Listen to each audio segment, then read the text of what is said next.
सभी पत्रकार बंधुओं को नमस्कार। कल मैंने ईडी के कारनामों का और ईडी कैसे जबरन गन पॉइंट पे प्रताड़ित करके, मारपीट करके, कान के पर्दे फाड़ के बयान ले रही है, इसकी सिलसिलेवार डिटेल आपके सामने रखी थी। आज जो मैं खुलासा करने जा रहा हूं वो बहुत चौंकाने वाला है और पूरी तरीके से साबित हो जाएगा कि ईडी वास्तव में झूठे, बेबुनियाद, बिना सिर पैर के केस बनाने पे लगी हुई है। कोई तथ्य नहीं, कोई प्रमाण नहीं, कोई बयान नहीं, झूठे केस बनाओ, झूठे केस दर्ज करो। पिछले कई दिनों से बार बार मीडिया में ईडी के माध्यम से मेरा नाम लिया जाता है। मैं बड़ा परेशान था, कई रात सो नहीं पाया, पूरा जीवन ईमानदारी से बिताया, पूरी ईमानदारी से, 100% ईमानदारी से अपना जीवन बिताता हूं। मैं बड़ा परेशान हुआ कि जिस आबकारी नीति से मेरा कोई लेना देना नहीं, उसमें ईडी बार बार मेरा नाम क्यों ले रही है। अखबारों में, मीडिया में, टीवी चैनल पे खबरें क्यों प्लांट की जा रही हैं। जब खबर चली मीडिया में, मैंने जानकारी ली तो पता चला ईडी की चार्जशीट में मेरा नाम है। मैंने चार्जशीट खोजी, चार्जशीट में क्या लिखा है वो मैं आपको पढ़ के सुना रहा हूं। ये ईडी की चार्जशीट है, ईडी की चार्जशीट।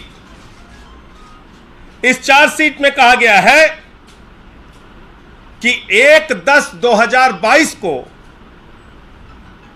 दिनेश अरोड़ा ने यह बताया कि अमित अरोड़ा की एक दुकान का ट्रांसफर, अमित अरोड़ा की एक दुकान का, शराब की दुकान का ट्रांसफर संजय सिंह के डायरेक्शन पर मनीष सिसोदिया ने किया। अब पहला सवाल होता है कि संजय सिंह कौन होते हैं डायरेक्शन देने वाले। लेकिन इस स्टेटमेंट में लिखा गया, इस चार्जशीट में लिखा गया कि दिनेश अरोड़ा ने ऐसा बताया कि अमित अरोड़ा की शराब की दुकान संजय सिंह के डायरेक्शन पर मनीष सिसोदिया ने ट्रांसफर की। इसका आबकारी नीति से कोई लेना देना नहीं, मैं आपको फिर क्लियर कर दूं। इस अमित अरोड़ा की कोई शराब की दुकान है जिसके ट्रांसफर करने की बात कही जा रही है। यह लीकर पॉलिसी के पहले का मामला बताया जा रहा है। इसको ध्यान से समझिएगा। यह कौन कह रहा है? ईडी कह रहा है। कहां कह रहा है? अपनी चार्जशीट में कह रहा है। कब कह रहा है? 6 जनवरी को। 6 जनवरी को, यह तारीख याद रखिएगा, 6 जनवरी को जब ईडी अपनी चार्जशीट दाखिल करता है तो उस चार्जशीट में मेरा नाम लिखता है कि मेरे डायरेक्शन पर मनीष सिसोदिया ने अमित अरोड़ा की शराब की दुकान ट्रांसफर की। अब आगे ध्यान से देखिएगा, सुनिएगा और एक एक कागजात पढ़िएगा कि किस तरीके से एक फर्जी, एक झूठी चार्जशीट, क्योंकि मैं अडानी के महाघोटाले के खिलाफ बोल रहा हूं, क्योंकि मैं नरेंद्र मोदी सरकार के भ्रष्टाचार के खिलाफ बोल रहा हूं, इसलिए कैसे यह झूठा मामला बनाया गया। अब दिनेश अरोड़ा का स्टेटमेंट दिखाता हूं आपको।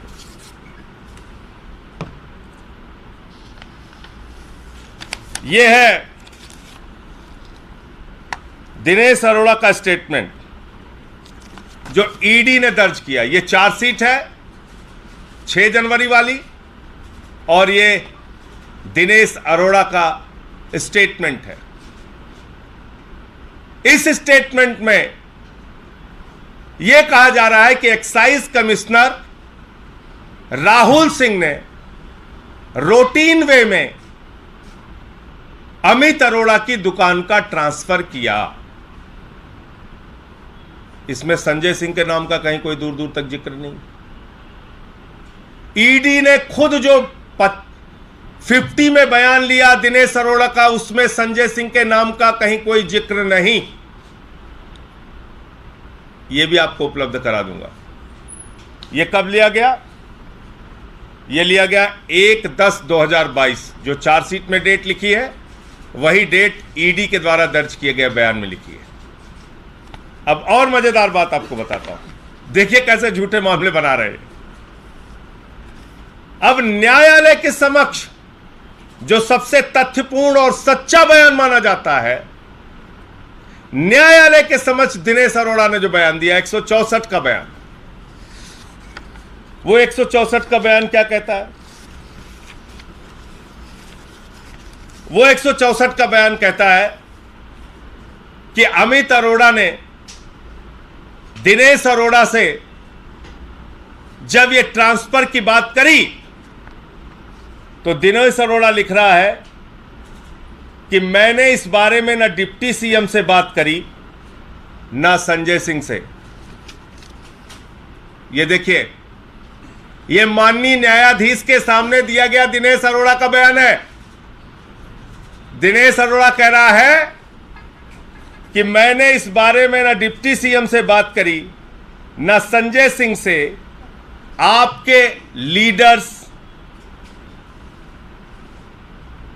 मेरे नॉलेज में लीकर कंजम्पशन के अगेंस्ट हैं, ये जोड़ रहा है।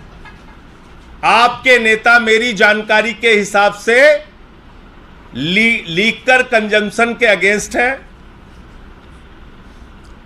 ना डिप्टी सीएम पीते हैं ना संजय सिंह। ये बयान पढ़िए आप, इसकी कॉपी मैं आपको दूंगा अभी। देखिए कैसे झूठे केस बनाए।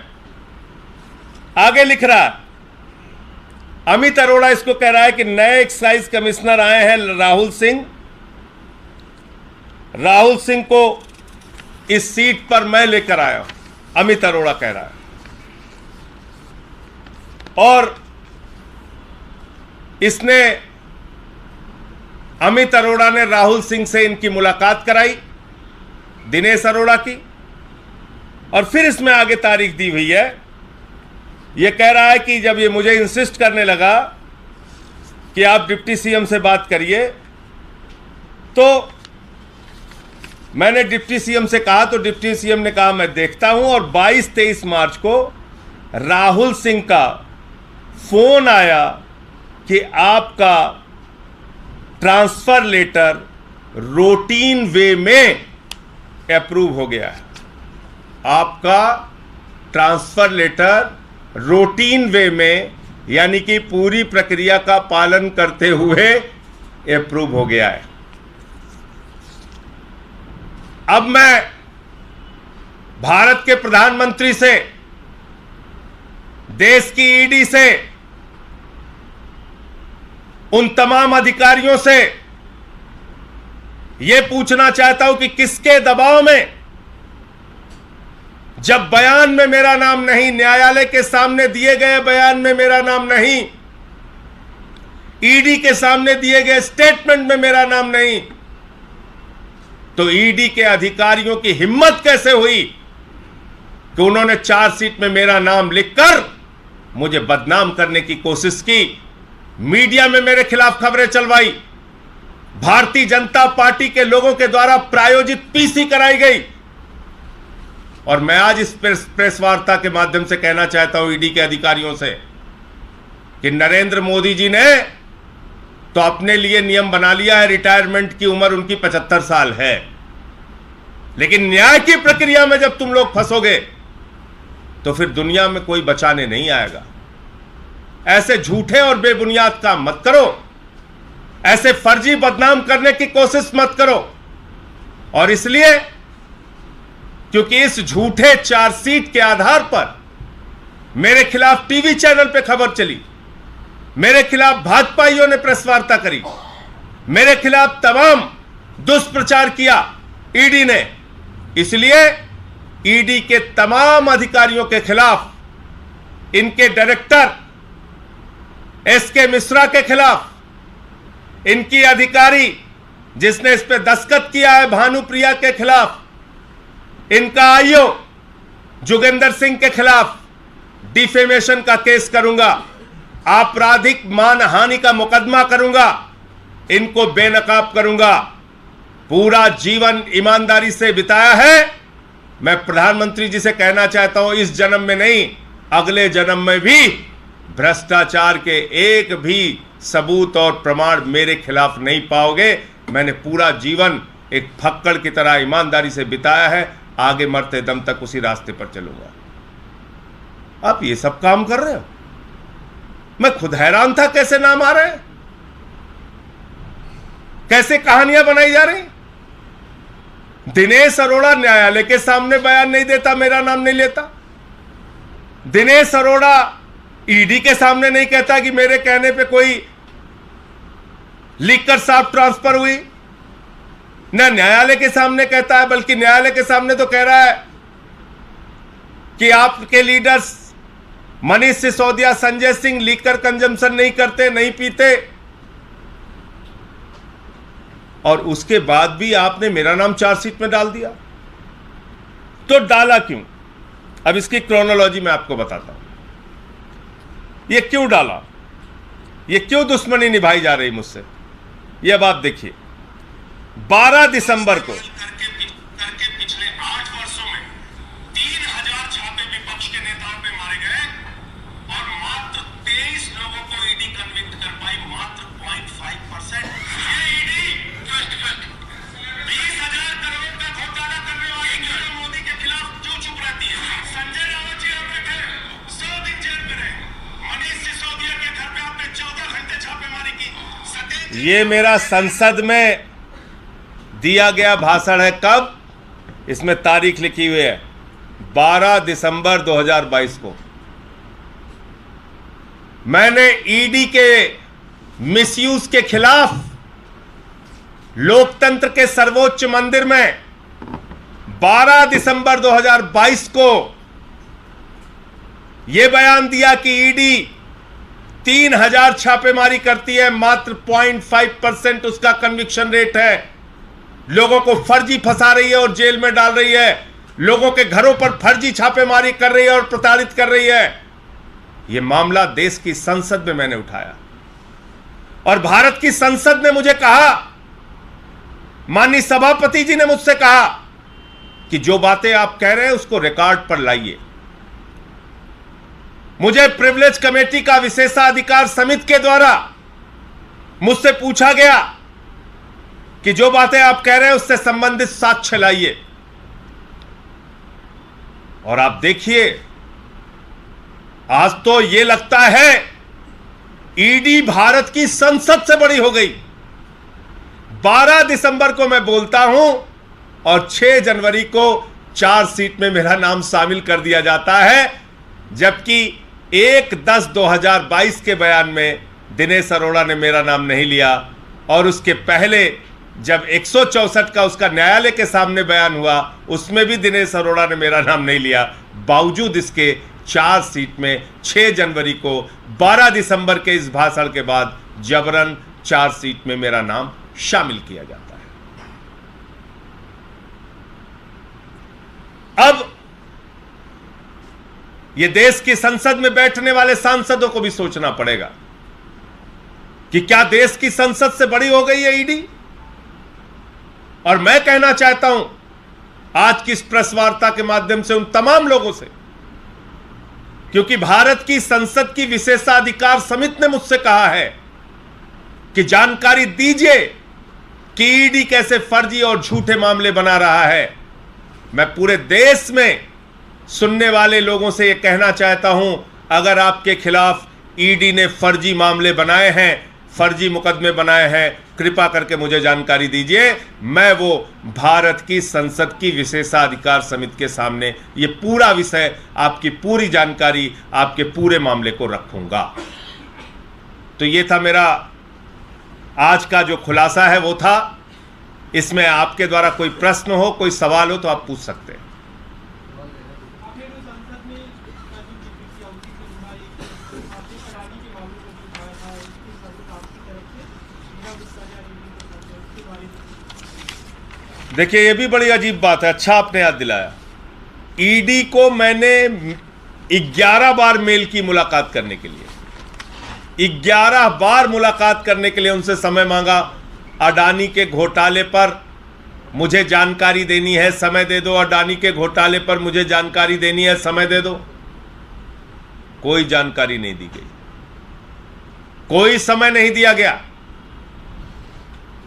लास्ट में उनकी तरफ से एक मेल आता है, जवाब आता है कि आप बंद लिफाफे में आकर इसको रिसीव कराइए। तो बड़ी मुश्किल से 2-3 महीने के जद्दोजहद के बाद ईडी का जो उड़न दस्ता है, जो रात दिन सबके यहां छापेमारी करता रहता है, वो उड़न दस्ता, ईडी का वो उड़न दस्ता 2 महीने से मुझे समय नहीं दे रहा था। 11 मेल किया, मुलाकात के लिए समय नहीं दे रहा था। बड़ी मुश्किल से आज अडानी के महाघोटाले पे 4 एपिसोड जो मैंने आपके सामने रखा था, उसकी शिकायतें रिसीव की गई हैं ईडी में। उसकी शिकायतों को उन्होंने लिया है, उसकी रिसीविंग दी है, और अगर इससे संबंधित वो कोई जांच करेंगे तो उसमें जो भी और तथ्य और जानकारी चाहेंगे वो उपलब्ध कराई जाएगी। ये है ईडी की रिसीविंग, और आज ये ईडी में रिसीव हुआ है। और कोई प्रश्न आपके? एक सवाल विपक्षी एकता के बारे में अभी तक जब अरविंद केजरीवाल जी से पूछते थे, तब उनका कहना था कि कुछ दल साथ आ जाएं केवल हराने के लिए, ये पब्लिक पसंद नहीं करती है, पॉजिटिव एजेंडा होना चाहिए। लेकिन अब कल नीतीश कुमार जी मिले तो विपक्षी एकता पे सहमति जताई और कहा कि हाँ सबको साथ। देखिए, विपक्षी एकता पे जो मुद्दे उन्होंने कहा कि भाई इस देश में सबसे महाभ्रष्ट सरकार आज़ादी के बाद की चल रही है नरेंद्र मोदी जी की सरकार, ये केजरीवाल जी ने कहा, और कहा कि इसके लिए सारे लोगों को एकजुट होना होगा, एक साथ आना पड़ेगा। बाकी बातें आगे क्या तय होंगी वो समय समय पर आपको बताई जाएंगी। लेकिन कल जो मोटे मोटे तौर पे तय हुआ और बातचीत हुई, उसमें यही सहमति बनी कि भाई अब तक जितने भी, चाहे महंगाई हो, बेरोजगारी हो, काला धन का मुद्दा हो, किसानों के फसल के दाम न मिलने का मुद्दा हो, या अग्निवीर का मुद्दा हो, ये किससे जुड़ा हुआ है? ये भ्रष्टाचार से जुड़ा हुआ है। इतनी लूट और भ्रष्टाचार हो रहा है कि लोगों के बैंक खाली हो रहे हैं, भारत की संपत्तियां बिक रही हैं।